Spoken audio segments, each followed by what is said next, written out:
John, just because it's summer doesn't mean you can sit around on your backside all day. Skip. You never take me anywhere. Skip. Man, I'm telling you, go paleo. It'll change your life. Skip. Don't get stuck with sounds you don't want to hear. Get Spotify Premium free with Vodafone X Music, plus 20 gigs of 4G data for just €20 top-up. Fuel your beats with free Spotify Premium. Search Vodafone X to find out more. For full terms, conditions and limitations, including our fair usage policy, see vodafone.ie.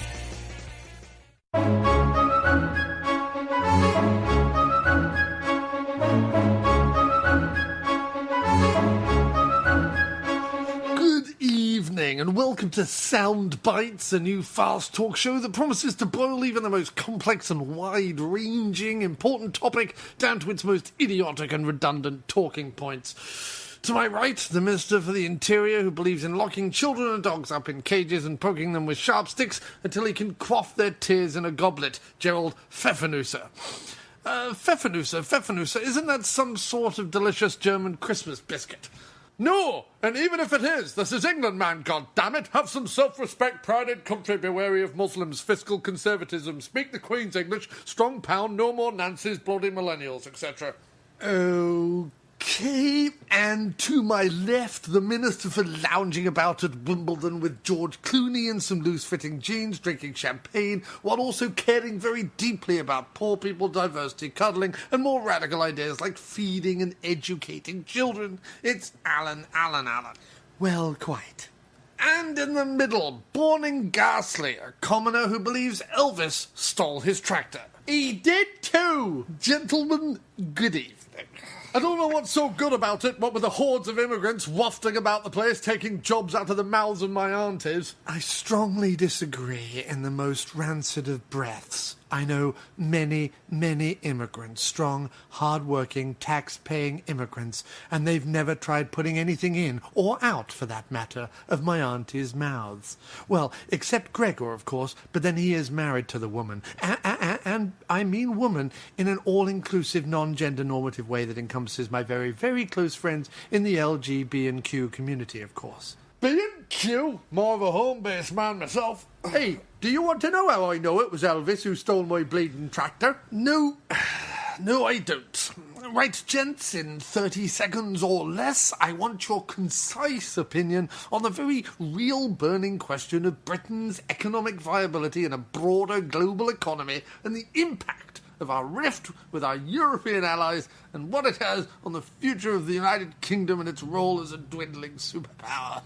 Keep them out, lock the gates, punch them in the flowers, Queen, country, strong military, borders, less diversity, England first, nothing racist about irrationally hating brown people, football, no to frozen yoghurt, I don't like moths, what's good for the goose is good for the parsnip. The North, pride, strength, country, warships, flags, rule Britannia, God save the Queen, Queen saves God, all of us must save ourselves, Northern exceptionalism, conservative values, less nipples on Instagram, and pansies should keep it to the bloody selves. But I suppose I'm not allowed to say any of that, it'll offend someone sensitive or something. We didn't win the war by being sensitive, Churchill. Well, I am offended. See, I am for inclusiveness, political correctness, no enjoyment, vegans, I love a good cycle, me. No slogans, I recognise and will happily tickle at least 30 genders, not afraid of change, free food for everyone, free schooling, free hats for everyone. 75 weeks maternity leave, even for non-pregnant gender-fluid questioning badgers, with a perfectly societally accepted hair lip, of which no jokes will be made. Europe, front seat, hugs, higher taxes if it means national smiling. Giles Brandreth sweaters, and a Britain that represents everyone, not just people from Britain. In fact, I don't even like many British people. Holidays in the Caribbean, applaud Harry and Meghan and their non-traditional mixed-race pro-diversity plus America hands across the Tower Rail wedding. I'm atheist-leaning, be who you want to be, and I'm actually okay with moths. Yes, okay, and boning? So, I looked out my window late at night about a fortnight ago and there was bleeding Elvis riding my bleeding tractor. So, how do you know it was Elvis and not just someone wearing an Elvis costume? How do I know that any of you are really you and you're not all just wearing pompous white arsehole costumes? You know, he has a point. And now, the after-movie diner, which has even less substance than the last 5 minutes, but does at least feature, at the 1 hour mark, the faint death of a swan.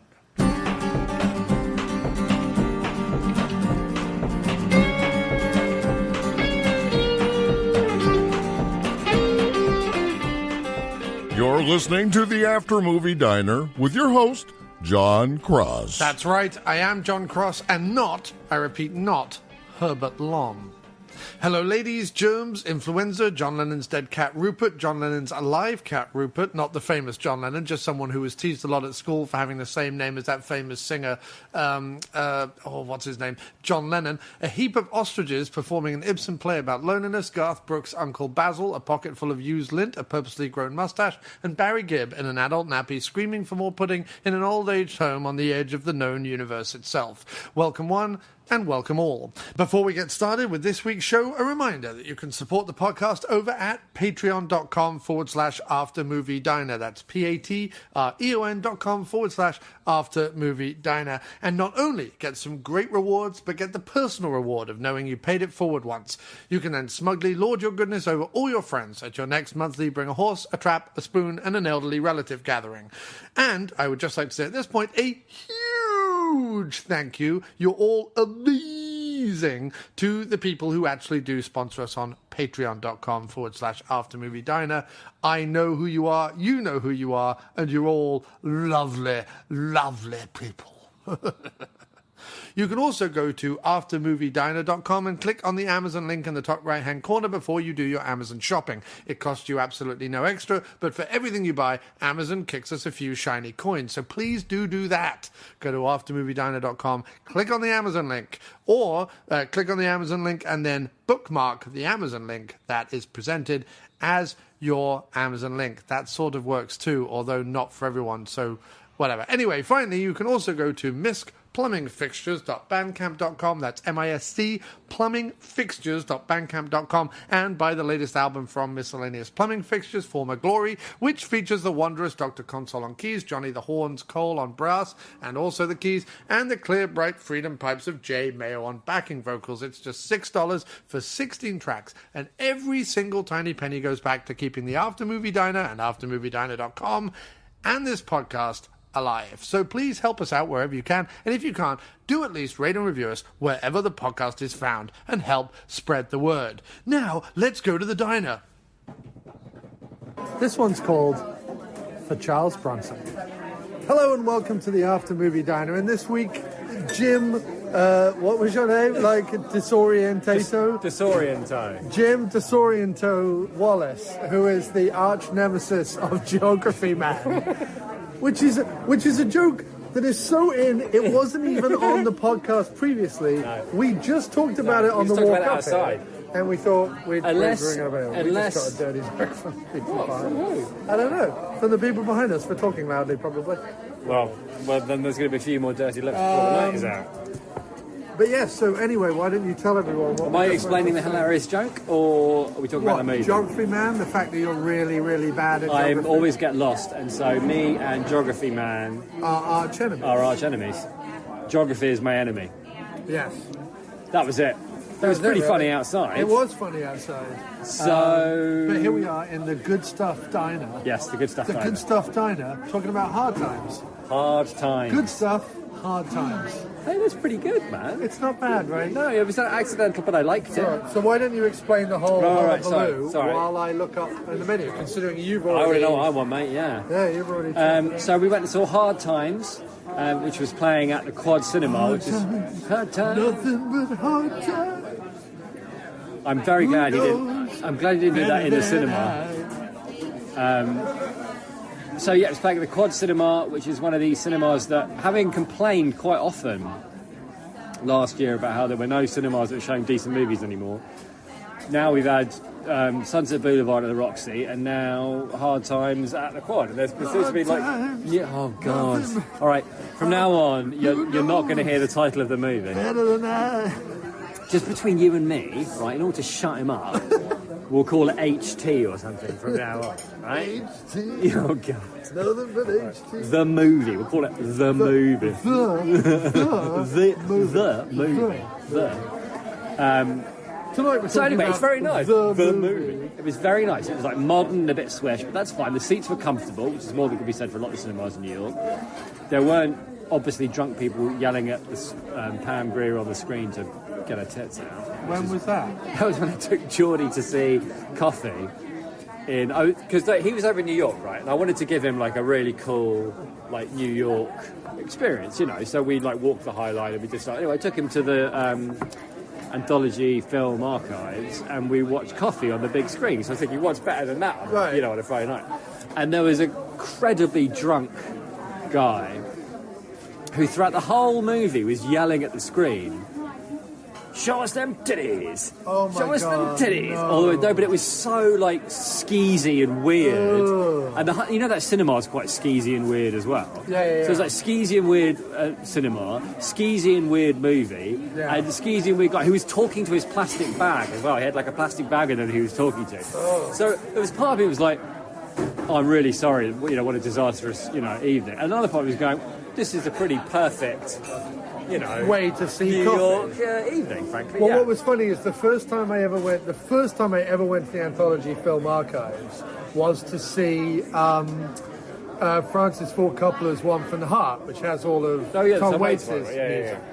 And they were showing like a real beat-up old 35mm print of it, which I was That's super the loving. one, yeah.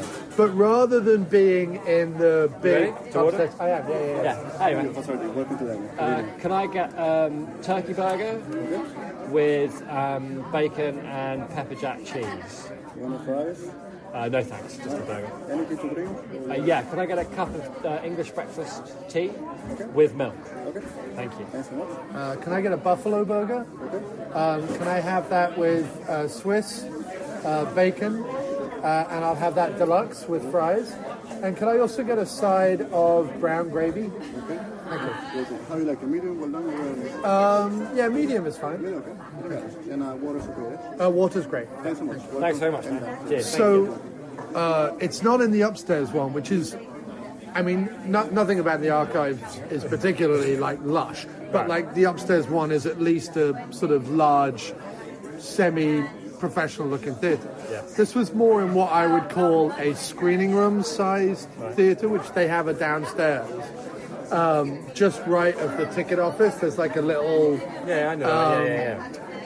And we saw something in that. We saw Vampire Lovers in that. So I'm in there, right? And I go up to like near the back of the theatre because it's fairly small anyway. You don't want to be right on top of the screen.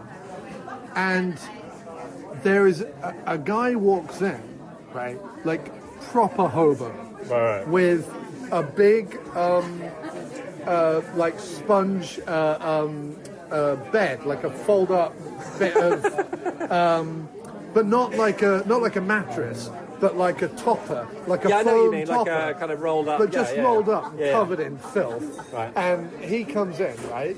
And I'm like, okay, now he goes down to the second level. But again, like when we're in Times Square and we see like bums wander into screens and we go, who let these guys in? That at least is like a 30-screen behemoth where a bum might be able to secrete themselves. This is the ground floor. Away. This is ground floor, literally a waft away from the ticket office. Did no one come up to him and go, excuse me? Like he's got literal like old brown string wrapped around his entire life's possessions, which is wrapped in this filthy foam thing, right? So he comes in and starts folding this stuff out on the second row and starts like making his home there, right? So I'm like, all right. So I go off to the bathroom.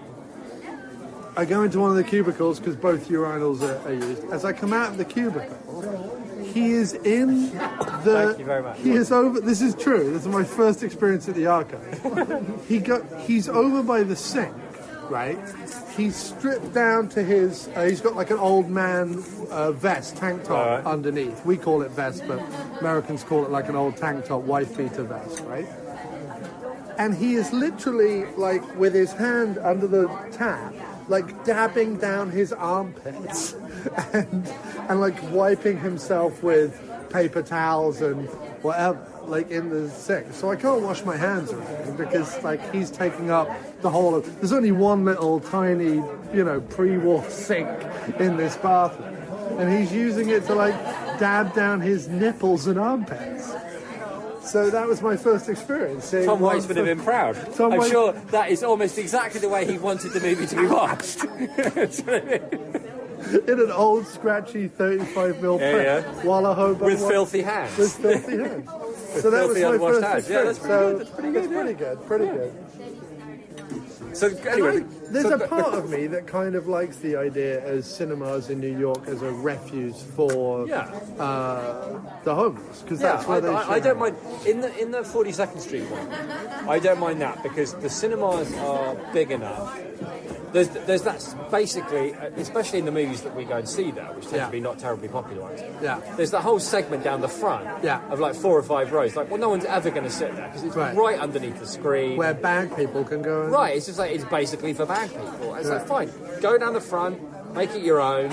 It's like, it's I'm fine with that. Yeah. But and they don't normally shout. They normally just rustle through bags. I haven't, other than the show them, which I think he was just, he wasn't.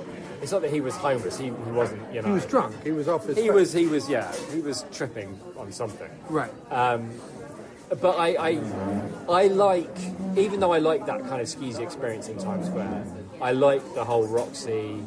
I like this thing. It's like, hey, this is hip and groovy, because there's some. I think I'm at a point in my life now where I don't mind if something's being hip and groovy, right? If it's comfortable and reasonably priced. Yes. Do you know what I mean? I hate to be like the world's dullest human, but that's kind of how I feel. And with Movie Pass, it doesn't cost us anything. Yeah, it's basically free. Yeah, it's like, oh, was that $16? I don't care. Don't care. Hey, call it 20. Call it 20, quad. I don't care. It's just a bunch of greedy venture capitalists who are paying for it anyway, so fuck it. Right. So anyway, this is a long way. We're a long way away from hard times. No, we're not though. No, I mean, because he starts the movie. Old Chucky Brun starts the movie as a hobo, so it all ties in, mate. Well, yeah, I guess he does. Yeah. He's not your smelly bag man type. No. But he is riding the rails. He is riding the rails. Yeah, he's probably riding the old rails. I mean, he doesn't really. It's set when, would you say? 30s, 40s. It seems like kind of Great Depression era, right? So it's 30s. I would say early 30s, but judging by like his cap and the cars, maybe even late 20s. It might be pre-Great Depression. Was Wall Street Crash 28, right? No, Wall Street Crash is like 30, isn't it? No, I'm pretty sure Wall Street Crash is 1928. Oh, okay. Well, you would know better than me. Because History Man is your friend, whereas History Man is my friend and Geography Man is my enemy. That's great. Yeah. Whereas I don't know anything about anything. I'm pretty. So it could be 20s, but it was quite time. Nobody seemed. I mean, I would say this, right? The reason I would think it might well be like post Wall Street Crash, like the Great Depression, is that the richest guy in the movie is a guy that owns an oyster warehouse. Yeah. Like, there's no real. It's not as if. Necessarily, I mean, he runs the fights and stuff, but he's like one of the really rich people in New Orleans, and he just owns a factory. That's it, right? I think. But I mean, so that would suggest that. See, what I was trying to figure out is he gets himself when he gets to New Orleans, Bronson gets himself a kind of DOS house apartment. Yes. For $2 a week, like $2 a week, right? Yes. And then later on, when they're winning fights and stuff, they're talking thousands of dollars. Yeah. So like. I couldn't work out if $2 was enough to get you a room, even a skeevy room. Those thousands of dollars was like a lot of money. It was also a little unclear as to where it came from. I mean, he made. The insinuation was that they made $4,000 on the fight, the second fight. We only saw 3 fights. Yeah, but there was also 4 fights, sorry. But the second fight, the one that they have by the river, the implication is that they make $4,000 out of that fight because they're splitting it 50-50. Yeah. And the next time he goes to see, what's his face, the rich guy, who's demanded a $3,000 stake, he's got the $3,000, presumably from the fight, and $1,000 from before. Yeah, but there was also some dialogue that indicated that maybe he was having other fights that we didn't see. Who? Bronson? Because there was some talk at one point where he said, "Oh, he's green. He's only had 3 fights, but we had only at that point seen him have 1 or 2." So I wondered if have 1. Yeah, so that might have been. But to be fair, that might have been. That was all flim flam. So anyway, let's talk about it. We're talking all around it. Yeah, so the plot is pretty simple. So it's Walter Hill, It's Walter Hill's debut film. Walter Hill's debut film. So he went on to make The Warriors and Red Heat, 48 Hours, and other things which have escaped me for the moment. Thank you very much. He recently did Bullet to the Head in New Orleans as well with Stallone. Right. Good point. He's done a whole bunch. He's one of those guys where you're like, you know the main ones, you know Warriors and 48 Hours and things like that, but then suddenly you go, oh yeah, he also directed this. Like when you look at his IMDb, you're like, oh wow, Hill did that. You know, like he's one of those guys. He's one of the producers of the Alien films as well. He is, yeah. He's a big voice in the Alien films. But he's known if he's. I think he was originally going to direct it. If his signature is anything, it's sort of this very hard-bitten masculinity, and not just in this movie, but in general, with his fight scenes, he doesn't really score them.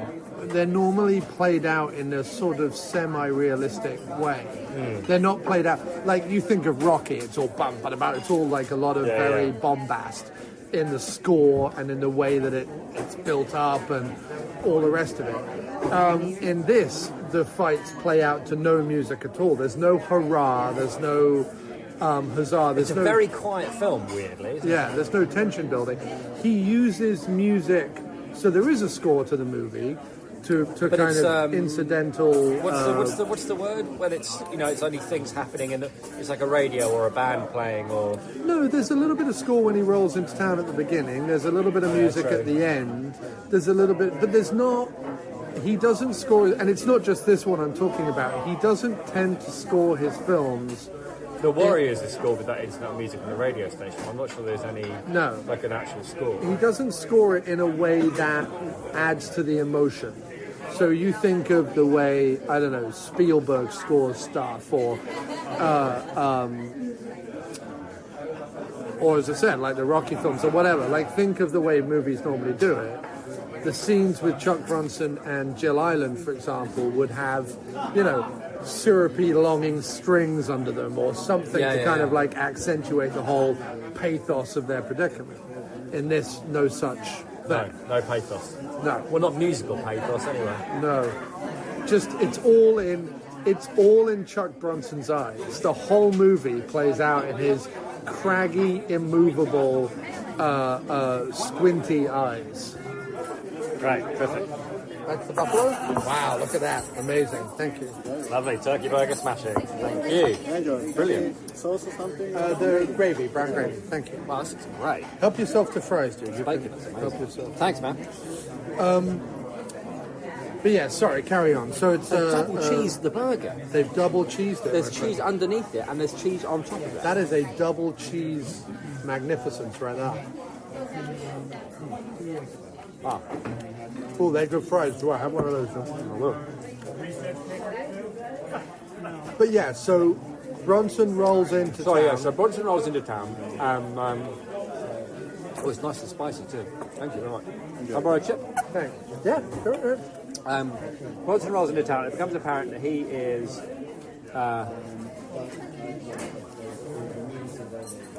Well, the funny thing is that... Well, in fact, there's no real feeling that he's looking for anything particular. He just rolls into town. Yeah. And then quite by accident, he wonders why a whole bunch of people... He's having a cup of coffee in a sarnie, reading his paper. And it's kind of a Great Depression feel to that, actually just him sitting there, because he's got a little bowl of soup, and he's taken it, and he's really enjoying his coffee. Yeah. Like the coffee is special, like the coffee is really something, Yeah. And there's a lot about that too. There's definitely a feeling of like these little things are important to people. And he sees a crowd of people going to a warehouse, and he follows them, and he sees a bare knuckle fight, and he sort of stands interested, and he sees James Coburn and James Coburn's fighter lose. So Bronson approaches him in a restaurant. In an oyster restaurant. There's a lot of oysters in there. On an oyster restaurant.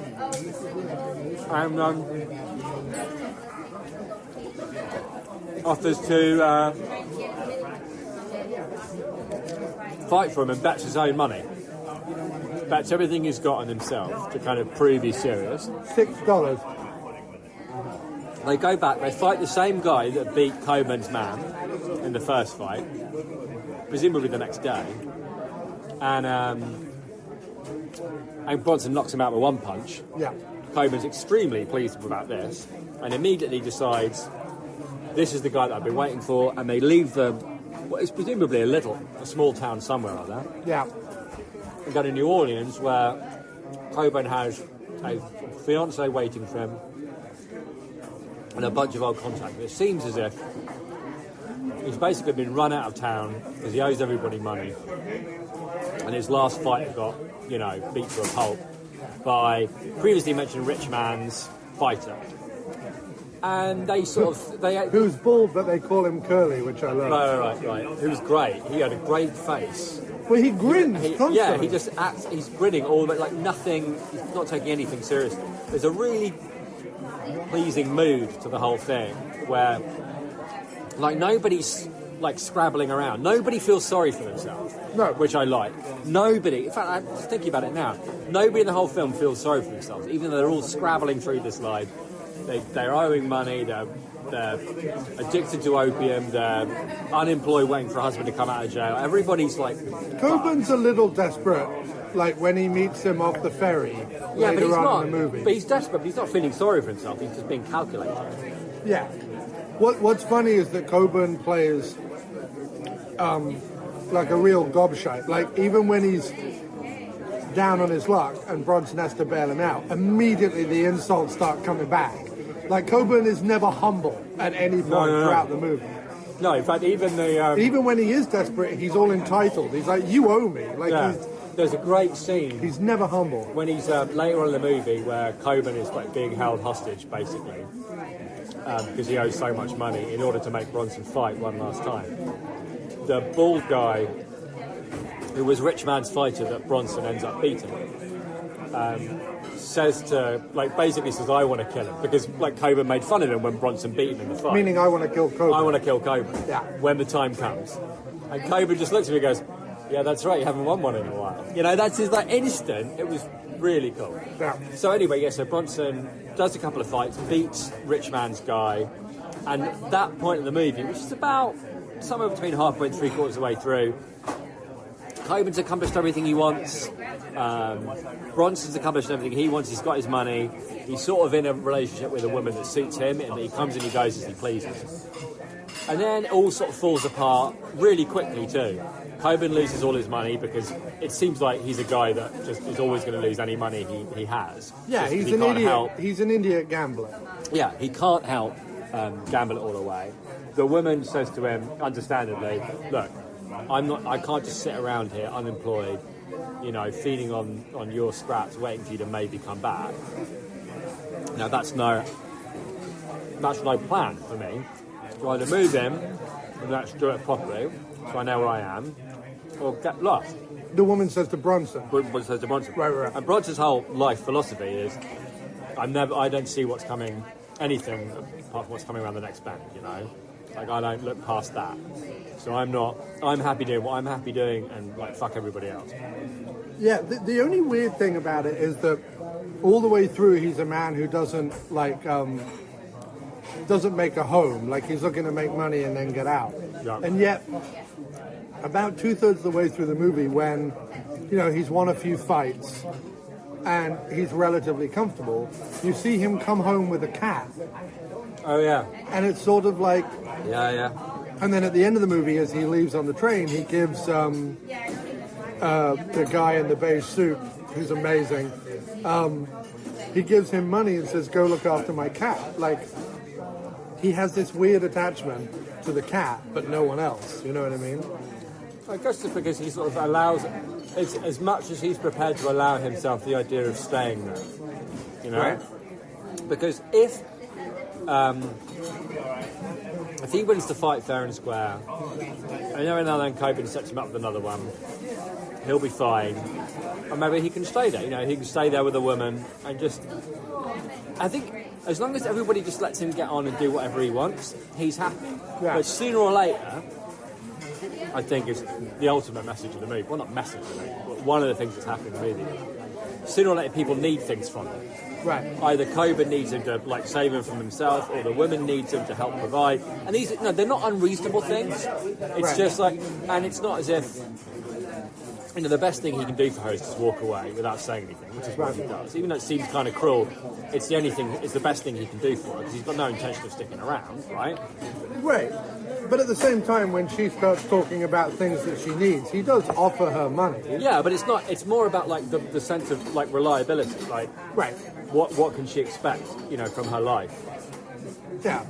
And to be fair, to indicate, I think very much to play towards Bronson's strength, which is not, if we're very kind, dialogue. No. And also just in general, Walter Hill's films in general, they tend to be underwritten, meaning that it's more in what's happening rather than what's being said. It's not that he, again, to fit in with his kind of strong machismo, kind of harsh, cold kind of outlook in a lot of his movies. It's not about people sitting around talking. No one really, I mean, even Coburn, who's meant to be kind of a, quick-witted, gabby con man, even he doesn't, like, talk up a storm. I mean, he has his one-liners, but he's not like rapid-fire, blah, blah, blah, blah, blah, blah. No, he's not filling up silences or anything. Right. It's seriously interesting to me about the movie. So I think, and that's basically the plot. And then at the end, Bronson has to, everything's on the line, like Coburn's life, all his money, and he's got to fight this guy from Chicago, and it's, a big climax. And it's a big climax. But what was odd about it is there was a much higher, I was much more involved in the fights than I was expecting to be. I found them quite, really genuinely involving. It wasn't like an emotional involvement like with Rocky, when you're like, oh, come on, Rocky, go get him or whatever. It wasn't like that. It was like watching a sporting contest. Yeah. Where I was really rooting for one of the participants, if that makes sense. That's what it felt like. Yeah. Even though there's no real reason necessarily to vote for. It's not as if, there's that thing, and I quite want to talk about this. There's some thing about in movies where, there's always like an easy fix in the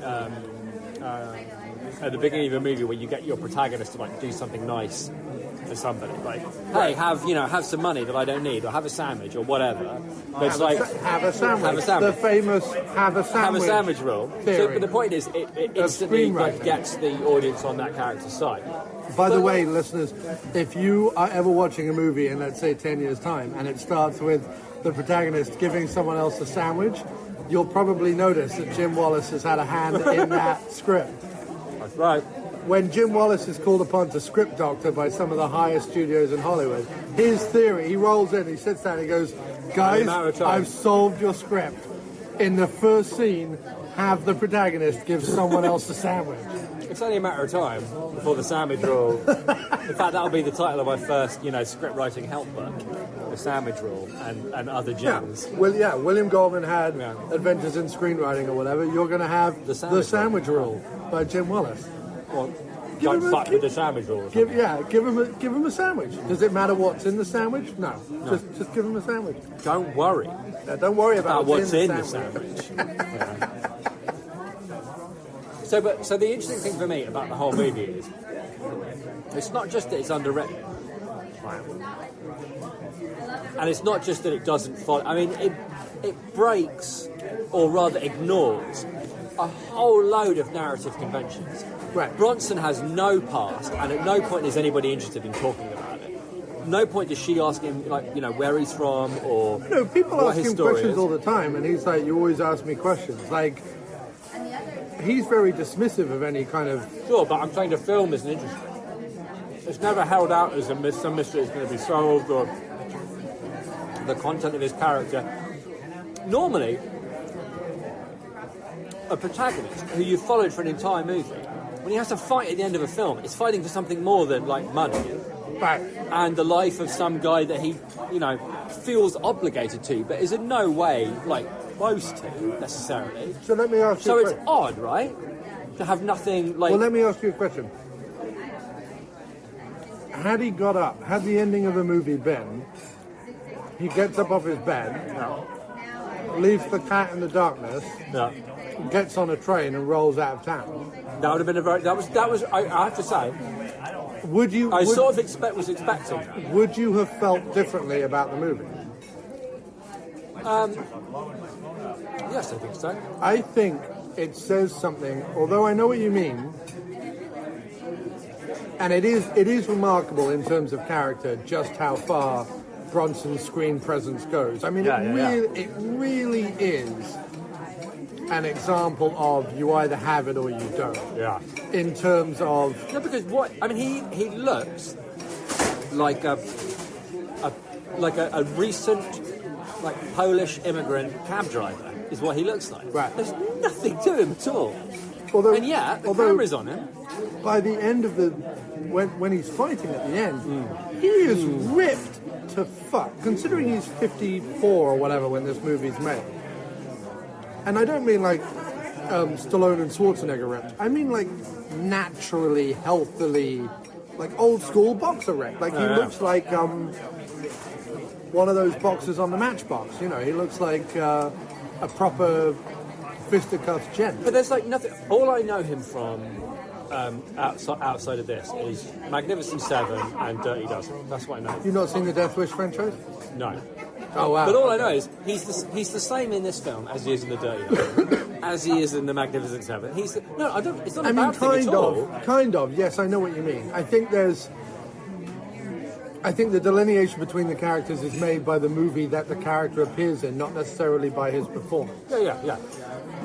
Oh yeah, I'm not saying the same character anyway. I'm just saying Bronson's just being Bronson.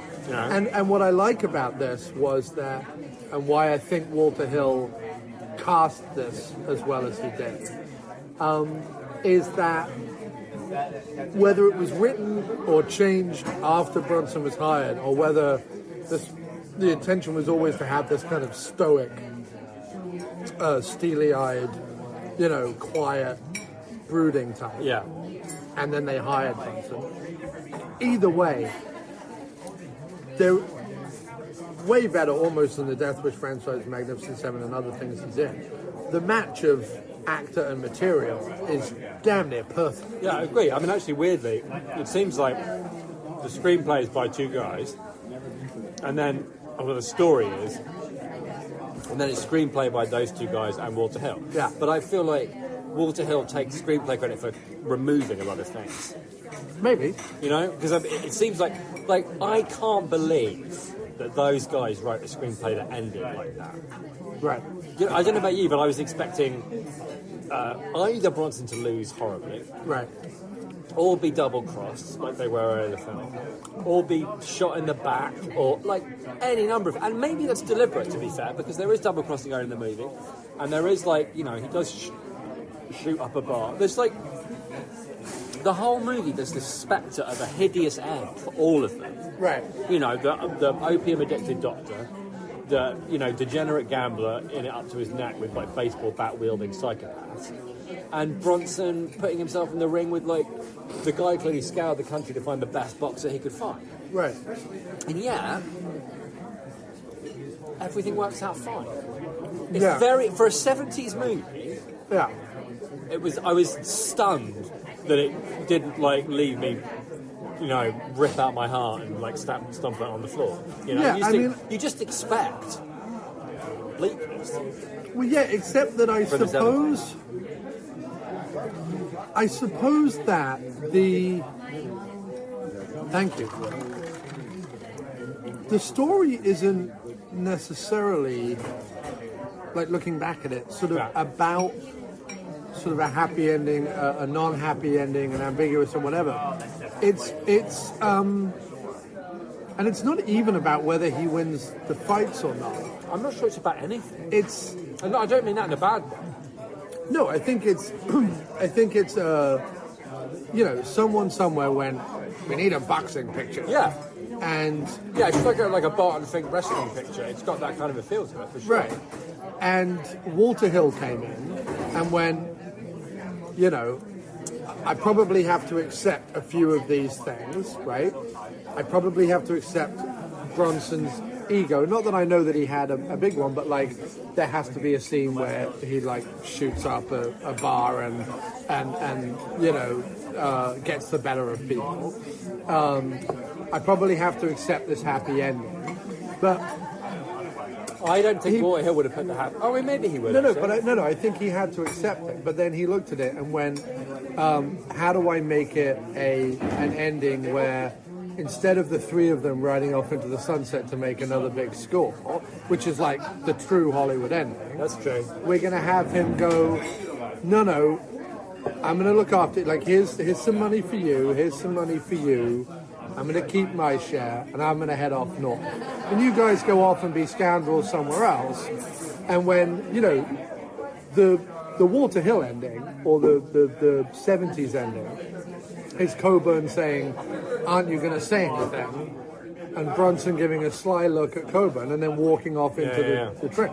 Like, there is no speechifying or anything like that. No. And I think that if there's any character development in Bronson's character at all, it's sort of a quiet nobility and a quiet pride. I'd say, in the sense that, sure, he's not going through life giving people a sandwich in the Jim Wallace screenwriting way, right. But he's also not going through life unduly fucking anyone over, right? No, he's not. I mean, I would say that that one of the things it's less of a character, you know, journey or whatever. He's not growing, as it's more like a character like recurrence. Right. You know, as in he just goes, but he just tries to look after himself. He doesn't try to get anybody's way. He doesn't try to make any waves. But every now and then he's forced to, you know, make a choice. And in this case, just as you say, he could have taken his money and buggered off and because like if anybody deserves being ignored, you know, and left for dead, it's Coburn. And I'm not saying that Coburn's a bad guy, but in terms of the, you know, it's entirely his own fault that he's in this predicament. Yeah. It's, you know, it's Coburn, but he finds it. I just think for me, what I liked about it, I think, was that it was. I don't think anybody felt like the need to make this. No one was like, we need to make this. You know, the world needs a story about a man who. No, there's none of that. No. It's more, to me, it reads for Walter Hill like a story he wishes was true. Yeah. You know, like, I wish something happened like this. And not because it's like, oh, it's about, you know, it's about one man's struggle. It's not, none of that. It's like, I wish this story had happened, because I think that would have been cool. But and that's it. But it's like, it's almost what... And the way he shoots it, entirely, I'm presuming, entirely on location in parts of New Orleans he finds interesting. But that it's not, like, touristy at all. No. It's just really interesting and weird. And there's a glimpse of sort of Bourbon Street area, but then there's also plenty of kind of cemetery. But it's all like it's clearly all on location, and that's really neat. And yeah, I mean, what was amazing? So, it's shot incredibly well. Yeah, I mean, incredibly well. The locations are beautiful in their like atmospheric grittiness, if that's not too much of a pretentious. It's very evocative kind of too. I didn't feel like I was watching like a costume drama. No, I really felt like I was looking at what America would have been like in the Great Depression. Yeah. And it wasn't like it wasn't cliche stuff, and it didn't remind me of it didn't remind me of like like photographs I've seen of the Great Depression, or things that are like, oh yeah, look at the things we put together here that remind.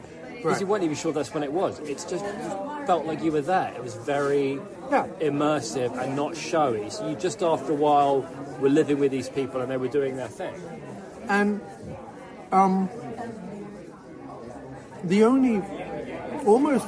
weirdly enough, considering the movie is in no rush, it's a very slow-paced movie, and I think if you dial into the atmosphere and the sort of beauty of it, not using beauty to mean, you know, cherubs and flowers, but beauty as in, That's what we usually mean. you know, the rundown. On this podcast, to be fair, that is Yeah. usually what we mean when we say beauty. Right, but no, like, you know, it's New Orleans Americana, But you not know, like, Southern. because this is 75, Right. but it didn't, so they could have done things that are now cliched. Right. But they did. No, they didn't. Even, what I liked about it, even the jazz bands, none of the jazz bands that they had playing looked, or the music playing, looked like they were having like a great time or anything. No, it wasn't they were like all that, just that jobbing. thing. They were just like, you could tell like they're, you know, In fact, 2 hours into a 3-hour set. You The know? accordion guy in the field looked positively pissed off. Yeah. But it all looked like they were knackered and they were just doing their thing. And yet the Yeah. music was really amazing. Yeah.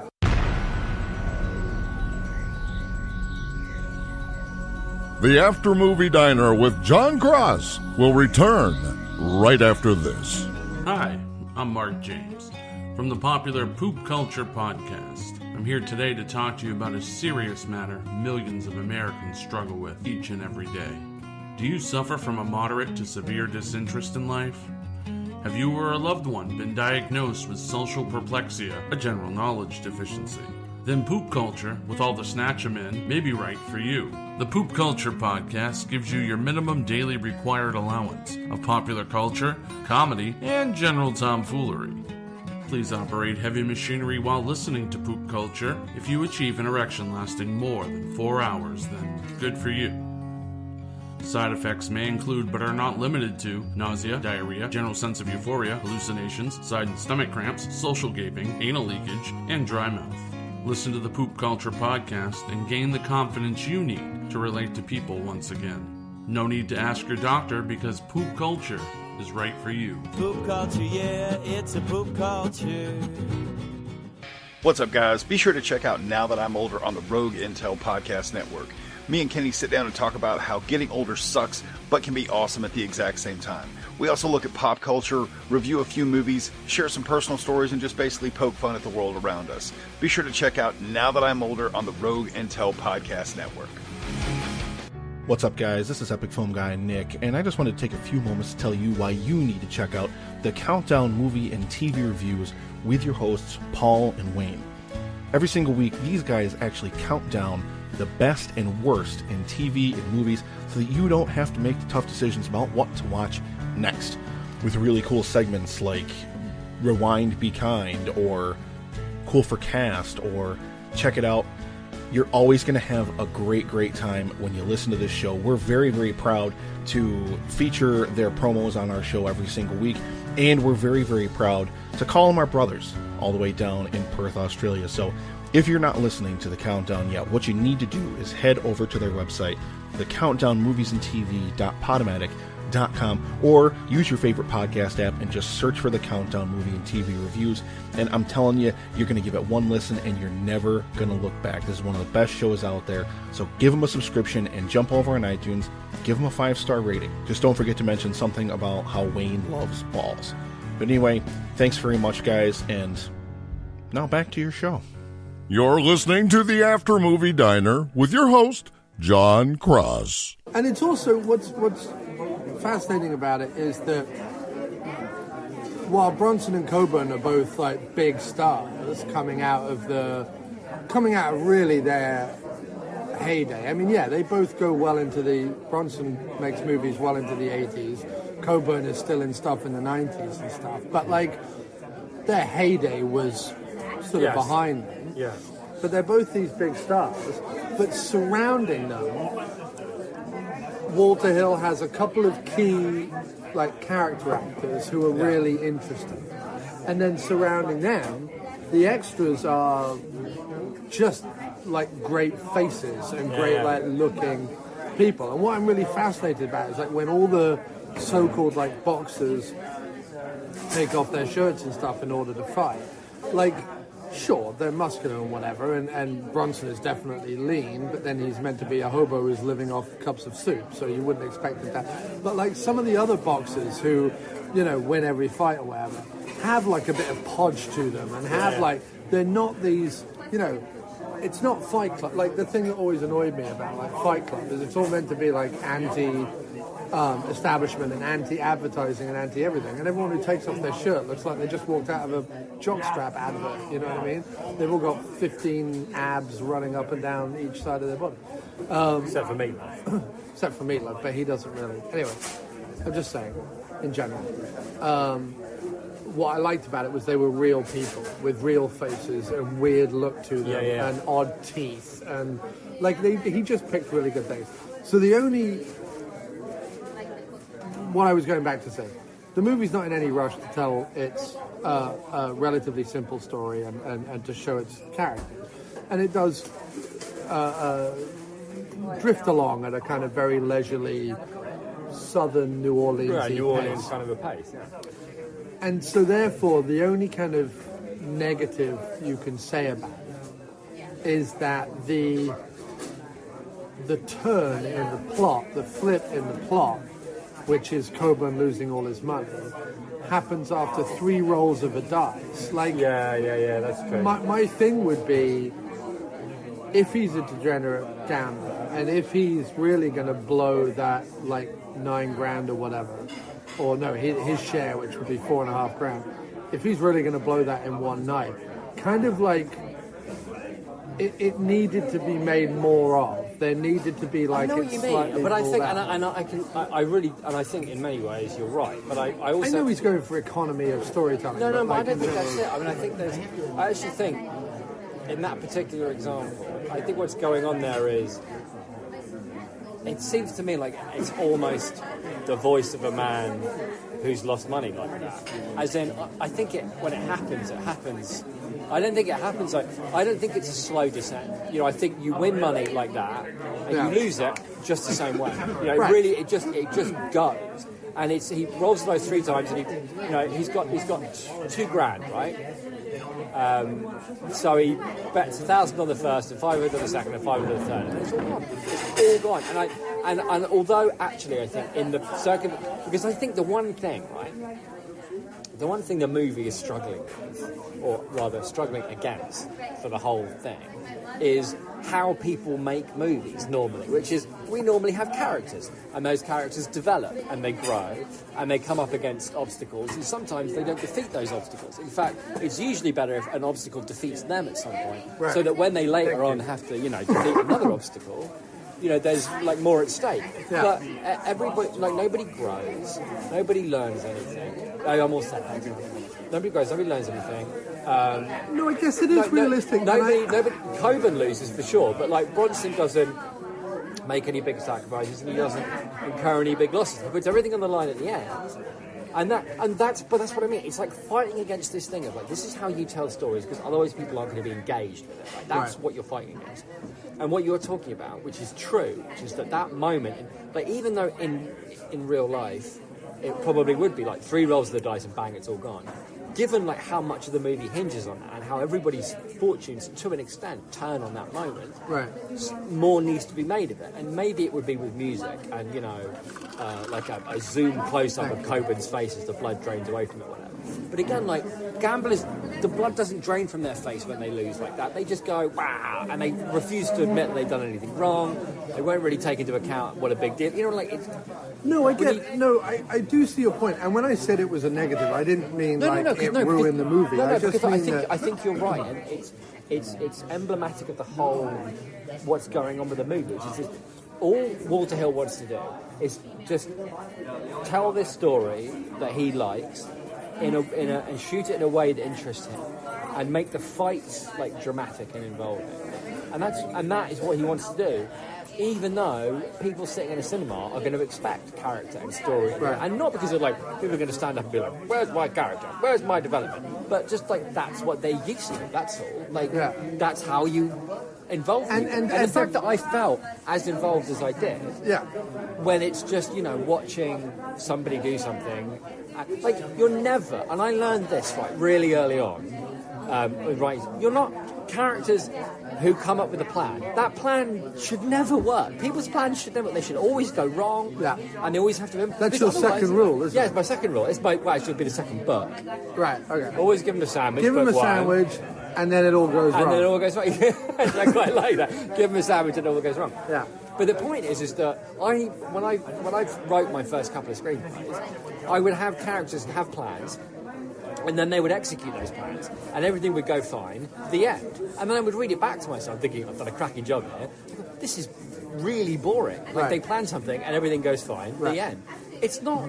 You're not supposed to do things like that. But this movie doesn't care, and it's mostly because of atmosphere, and it's mostly because of like how great it looks and the performances and the performances of Coburn and Bronson, but also because the things that it hinges on, right, are the fights, and somehow I'm not completely, even though everything in the movie is telling me that Bronson's going to win and it's not really going to be much of a and yet somehow I felt really involved in those fights, and I really wasn't sure whether Bronson was going to win or not, and I knew how much it meant to Bronson and to Coburn and to the Doctor. Like their whole lives depend on Bronson. The guy who plays the Doctor is amazing. He's amazing. He's like the Peter Lorre of the movie. Yeah, and he even looks like Edgar Allan Poe as well. Yeah, well, yeah, because his character's named Poe, and later on he quotes some verse at a woman in a bar. He says like the blood of Poe runs in my veins. The blood of Poe. But he's dressed like a character like out of Casablanca, like a greasy, sweaty guy out of Casablanca, with like a spiv mustache and a beige crumpled suit and a little like beige trilby, and he's like shuffling around the graveyard. And he has that amazing line where he says, some people are born to fail and others have failure thrust upon them, which I thought was just a fantastic he has some really good lines. And then he gets His to whole like introduction. He gets to like be drunk and sweaty and quoting Poe. In my third year, a black cloud appeared above my campus and I left under it. What a great line! Yeah. 2 years of medical school. 2 years, that's not very long. Well, in the third semester, a black cloud appeared in campus and I left under it. Yeah. What a fucking great line. But he had a damn near... Now, it's sort of a southern Cajun accent, but it's not too far away. He's sort of the moral centre of the film, right? The Doctor? He's the one who... He's a hop addict No, but I'm saying drunkard. he's the one that's saying to Coburn, like, you went too far with Bronson.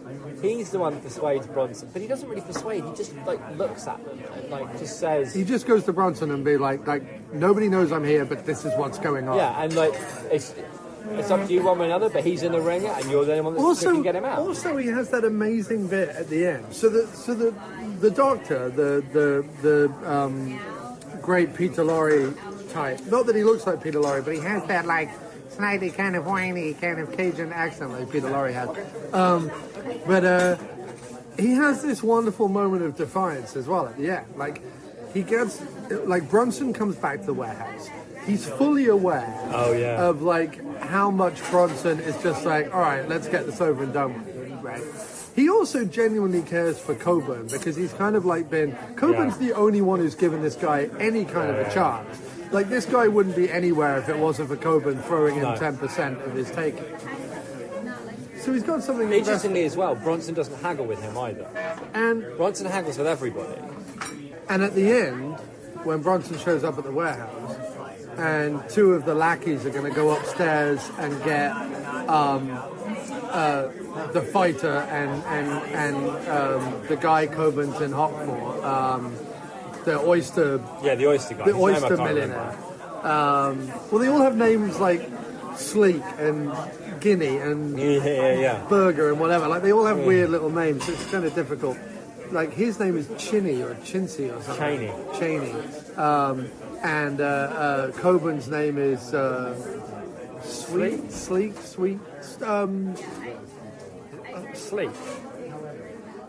I forget. It's one of those words.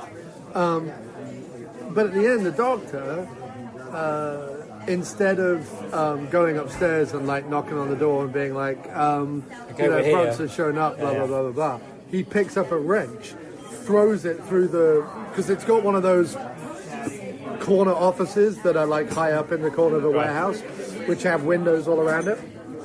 And he throws a wrench right through the main window. And it's like, are you going to come down or are we going to wait here all night kind of thing? And it's such a lovely moment of defiance because you know that he won't get in too much trouble for it. But you also know that like, for him to do that... Yeah.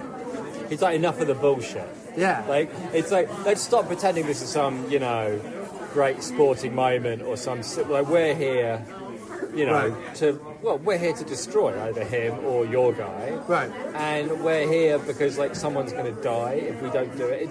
It's quite kind of a seedy, it's blackmail. Yeah. It's a fight based on blackmail. And he's calculated rather neatly that they care more about this fight than they do about a bus window. Yeah, and also So what's interesting is the end fight is not only a fight for like Coburn's life, but also like Bronson has to give all his money over. All his money. It's a very strange arrangement, but like they know they've got him over a barrel. He'll either go, like he's either going to fight for Coburn or he's not, right? Right. And the money isn't going to be a thing. He's either going to take his money and go. Because his life, if he fights this guy, Bronson knows his life is on the line. If anything, making him bet the money is doing him a favour, weirdly. Well, yeah, because he ends up with more money in the end if he wins. No, but he ends up with nothing if he loses. That's true, but the point is, I think if he chooses to fight for Coburn, right, then maybe he gets killed. I mean, the guy, like, throws the lead, whatever, the thing that all the way through the movie, the first thing they do, the fighters open their hands to each other. Basically, like lead knuckles sort of thing. Yeah. So they're showing they're not holding what this guy throws the other guy at the end. Yeah. And it's interesting that he doesn't, like, he might be a slugger for hire, but he's not a scumbag. Like, he wants to win but this that's fight. the thing, isn't it? But I guess what I'm saying is that they end up doing Bronson a favour because if he fights for Coburn, if he's going to take the fight, he's going to do it to save Coburn's life. Well, Coburn's life is saved anyway because if Bronson loses the fight, the other guy makes all the money and Coburn is still fine. Right. Okay. Like Coburn is saved. Oh shit. Coburn is saved kind of no matter what. Right. Whereas the same can't be said for Bronson. Like, Bronson's the one putting it all on the line, I guess. No, that's true. And his ultimate... I'm so thanks, sorry. man. We did our best. My hand waving knocked over the glass. We'll take the check. Thank you very much. We've done enough damage. Sorry. So we'll take the check and we'll get out of your hair. I got you. Thanks, man.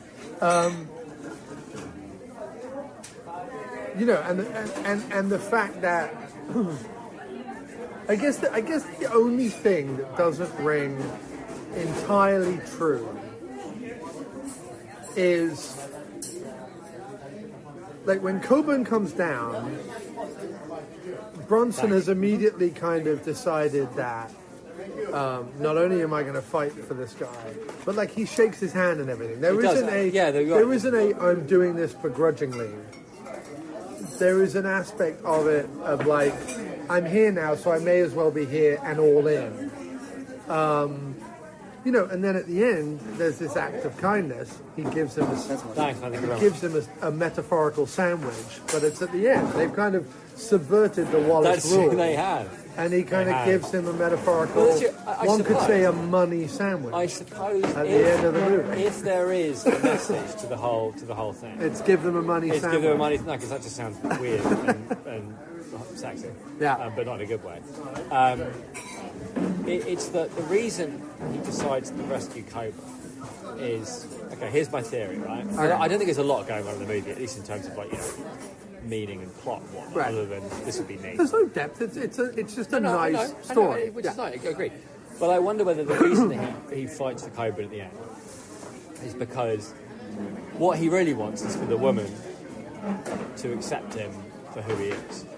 He doesn't have to give himself up or change who he is. He just wants to be accepted for who he is. He wants to be able to, live and be him. And presumably every time he takes a train journey, takes steps off the train, he thinks maybe here they'll let me be me, leave me be. Yeah. And the point about Coburn is that him losing the money is like he was always going to lose the money. Yeah. It's just that's what Coburn is. So for Bronson to be his friend and to go into business with him and to get him to some extent, believing enough to come back to New Orleans and take the dodgy loan out and put himself and for Coburn to blow all that, that's just Coburn being Coburn. And if he's going to accept Coburn for who he is, then he has to fight for it. And equally, that's who he is too. I think that's kind of what it's about. I think it's coming to an acceptance of who other people are and trying not to let that damage you. For example, you know, like or anger you. at no point, you're right, because the very end scene, when he gives them away the money and he says, you know, look after my cat, Coburn doesn't really try and talk him out of it. No. Coburn says, are you going to say something? Yeah. But Coburn, at that point, could turn on the patter and start being but hey dude, we made all this money, let's go off to Miami, let's do this. Like, he could start coming up with schemes, at which point Bronson would be like, okay, look, and it had to be a big explanation. We got to this place because you know, you wouldn't accept who I was and I wouldn't accept who you were. Let's just accept it and move on, kind of thing. This way, the way it ends, Coburn doesn't try and persuade him. Coburn wants a little more fanfare, sure. Yeah. But he doesn't try and persuade him to continue fighting. He's accepted who he is. And Bronson doesn't make him feel bad about the fact that he lost all the money. Yeah. And probably assumes whatever money he now has, he probably won't learn and go and lose I guess that. like, from Coburn's point of view as well, because I think one of the last things that Coburn said is that for Coburn, maybe realises that his life is going to be, you know, leaving New Orleans because he got in trouble and going to another place, and like there's no big score for him. No, there's no great fighter. Nothing's ever going to like. It's always going to be like grifting here and grifting there, and all he's going to have is his stories. Right. So that bit when he like after Bronson goes, he goes, yeah, he really was something. You know, it's like Bronson's going to be a great story for Coburn to tell. You know, it's going to be a part of his life that he's really proud that he was a part of. Right. You know, you can tell he's going to dine out on like Bronson's fighting. You know, that he was a guy I knew and he did this. The bar stories are going to be powered by Bronson for decades. You know. And the nicest In fact, thing. If I was going to start a new like battery company, I would call it Bronson, so that you could have the ad, and the ad would just be powered by Bronson. that would be the commercial. By the way, okay, here's my question. What is it about Coburn's face? He's got such a weird. He's got a face where he looks like George Harrison looked before he died. He's got. Like he looks like an old spindly. No, he's got a crazy mouth. That he's got a thin, kind of Weasley. But he's also like jowly old man's face. A little bit. He's got kind of a thin face. Yeah, but he's got every time he opens his mouth, he gets this huge Cheshire Cat grin. Yeah, that like steals half his face away, and it's incredibly. He's always like playing very charming, but basically untrustworthy people. Yeah, but he's incredibly charismatic. No, I mean this is, and it's like one thing he can do is when he puts the smile away. That's almost as bad. You know what I mean? Like there's a lot of power in him putting the smile away and just like glaring at you with like those fucking, like ice blue eyes. What's incredible. So the quote that we said at the beginning of the podcast is from a Mountain Goat song called For Charles Bronson, which is all about how Bronson, with sort of very little almost, carved out this career and used his sort of stoicism and his sort of strength on screen to sort of portray character after character after character. Like he was always working, like right up until the end. You know, and the other thrust of the song is about how, you know, he always lied about his age. And, you know, he comes from like this Erenfield, Pennsylvania, which is, I think it's almost Amish country. I think it's certainly in the countryside. It's not a big town or a city or anything. And so the song kind of the song sort of elevates him to this almost like a tragic legend. Like there's this legend of Charles Bronson, but there's this sort of not tragedy, but there's this like sadness underlying it all. And what's interesting about the song, and one of the reasons why I love it, not just because it's by one of my favorite bands, about one of my actors that I very much like, is that you're watching a film like Hard Times and watching the performance by Bronson. It's the fact that that song is so able to condense that undefinable quality that we've been sort of talking about his performance and about the way he looks and the way he acts. And, you know, he has this funny voice with his little lisp and stuff that isn't really a strong guy voice, so he shouldn't really use it too much. But the song and his performance and everything just encapsulates sort of the weird, undefinable kind of epic kind of quality of Bronson. Yeah. And it's funny because I'd watched plenty of Bronson films sort of before I heard the song. But now almost knowing the song, knowing the story in the song, knowing kind of what the song's about and what the song is trying to get at, and why I presume Daniel wrote it in the first place. It actually, when you then go and see Bronson, almost enhances and adds I can see that.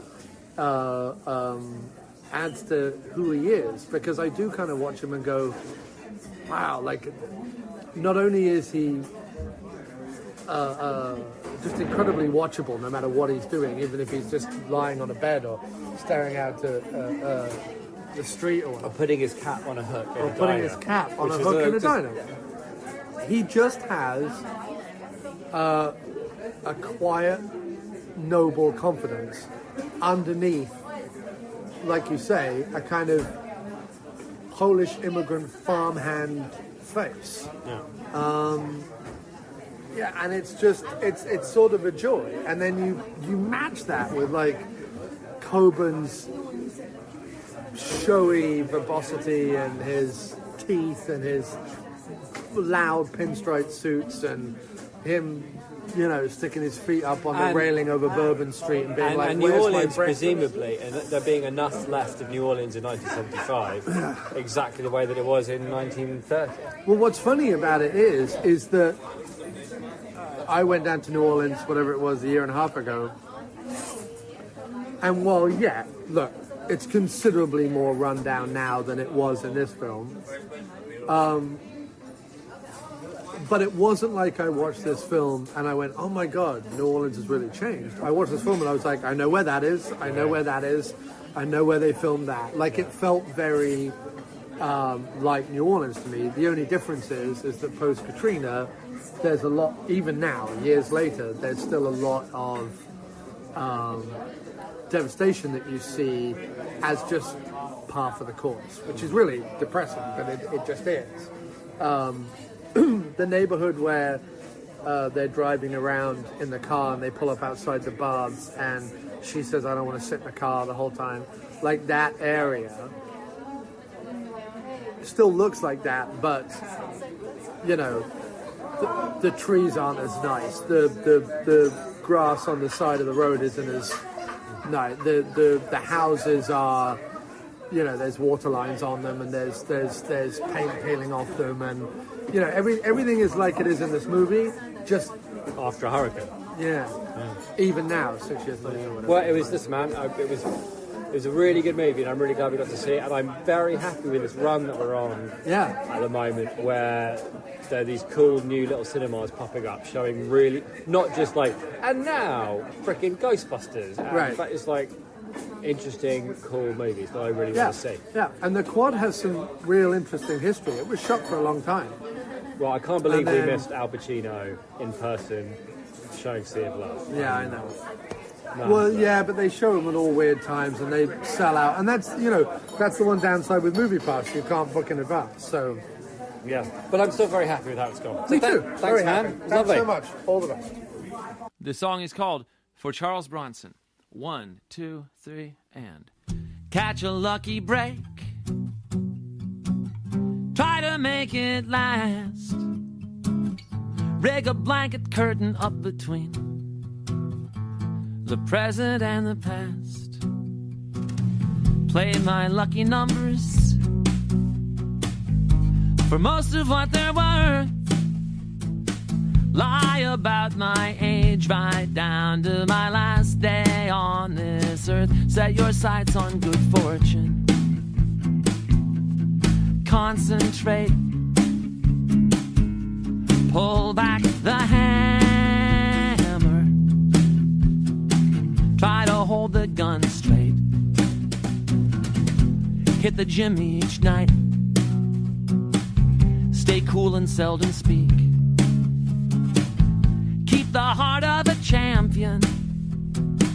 Never let them see you're weak. And whatever they say, on your page 3 mention, focus on the parts that make you feel good. Be grateful for the attention. Set your sights on good fortune. Concentrate. Pull back the hammer. Try to hold the gun straight. Try to hold the gun straight. And true. And steady. Let the frame find you when the cameraman's ready. Work until I drop. Drift from place to place. Aaronfield, Pennsylvania. Scratched into my face. Set your sights on good fortune. Concentrate. Pull back the hammer.